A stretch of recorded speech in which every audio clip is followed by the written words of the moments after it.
Perkenalkan, nama saya Arifah Kinanti Zalfa, mahasiswa baru Universitas Trunojoyo Madura, program studi Sastra Inggris di Fakultas Ilmu Sosial dan Ilmu Budaya.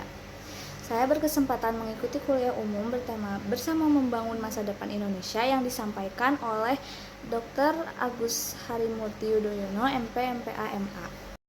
Nah, dalam kuliah umum ini, Dr. Agus Harimurti itu menyampaikan tentang pentingnya peran generasi muda dalam membangun masa depan Indonesia di tengah tantangan global yang semakin kompleks. Materinya itu ada beberapa bahasan. Yang pertama, tantangan global saat ini. Perubahan iklim yang semakin ekstrim dan berdampak pada ketahanan pangan, bencana alam, dan lingkungan hidup.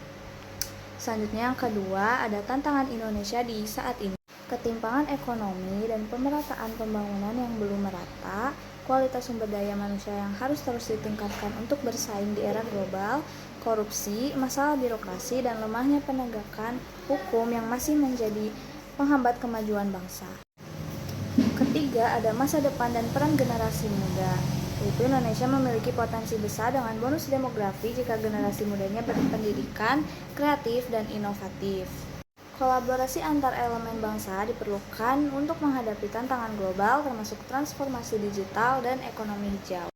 Generasi muda diharapkan tidak hanya cerdas akademis, tetapi juga memiliki karakter kuat, semangat kebangsaan, dan integrasi tinggi.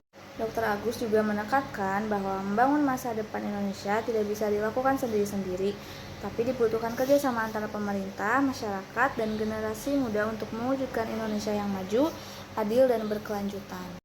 Lanjut dengan materi kedua yang disampaikan oleh Dr. Herawahyuni, MPSI, Psikologi. Judulnya yaitu Pencegahan dan Penyadaran Kekerasan. Sosialisasi yang dibawakan oleh Dr. Hera ini membahas tentang pentingnya kesadaran masyarakat, khususnya mahasiswa, dalam mencegah dan memahami dampak kekerasan di lingkungan sekitar. Kekerasan dapat terjadi dalam berbagai bentuk, baik fisik, verbal, psikologis, maupun seksual.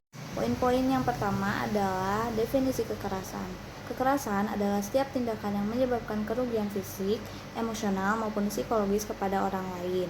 Kekerasan bisa terjadi di mana saja maupun di lingkungan apapun. Kemudian ada jenis-jenis kekerasan. Yang pertama fisik, kedua verbal, ketiga psikologis. Contohnya seperti ancaman, intimidasi, dan lain-lain. Dan yang terakhir kekerasan seksual. Selanjutnya ada dampak dari kekerasan. Kekerasan berdampak serius bagi korban, baik secara fisik maupun mental. Korban bisa mengalami trauma, depresi, ketakutan, dan kehilangan rasa percaya diri.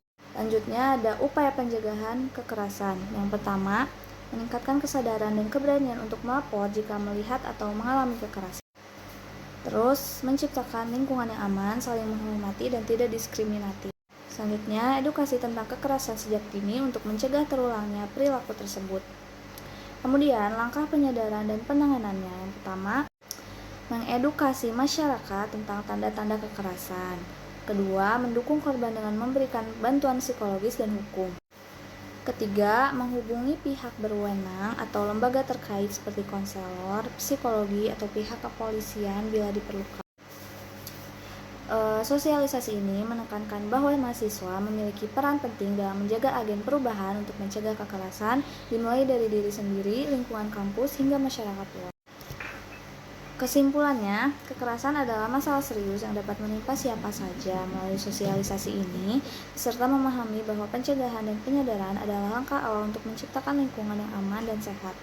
Dan pentingnya bagi setiap individu untuk berani bersuara, membantu korban, dan berperan aktif dalam memutus rantai kekerasan. Sekian video resume dari saya. Wassalamualaikum warahmatullahi wabarakatuh.